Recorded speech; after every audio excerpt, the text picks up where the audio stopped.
Before I tell you what happened next, let me quickly remind you where we left off. I just discovered that everyone in my inner circle was betraying me. My fiancée Sophia was secretly meeting with Marcus Gray, the hacker who stole $500 million from my company. My best friend David was working with them, feeding information to my enemies. But the worst part?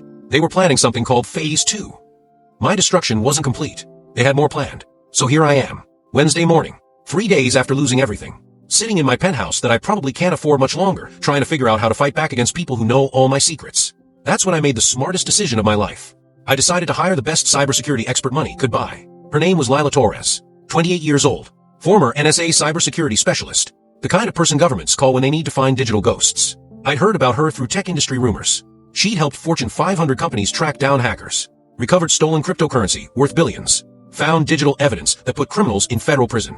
But she was expensive, really expensive. Her consulting fee was $50,000 a week. 3 weeks ago, $50,000 meant nothing to me. Now, it was a significant chunk of my remaining liquid assets. But you know what? When someone steals your life's work, you don't worry about consulting fees. You worry about survival. Ms. Torres, this is Ethan Cole. I need your help. Mr. Cole, I heard about what happened to your company. I'm sorry for your loss. Like Cole Industries had died, which I guess it had. Can you find the people who did this to me? Mr. Cole, I can find anyone who leaves digital footprints. But I have to warn you, sometimes the truth is worse than the mystery. Worse than the mystery. I had no idea how right she was. We met that afternoon at a small coffee shop in Brooklyn. Neutral territory. Away from my office, my home, anywhere my betrayers might be watching.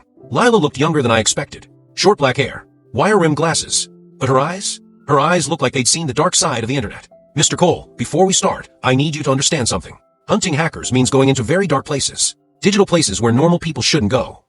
I'm not normal people anymore. I'm a man with nothing left to lose.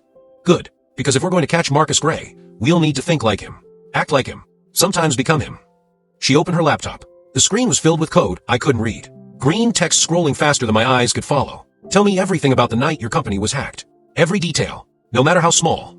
So I told her. Everything. The timeline. The missing money. David's suspicious behavior. Sophia's lies. Even the secret meeting in the parking garage. Lila took notes on everything, but not normal notes. She was creating what she called a digital profile of the attack.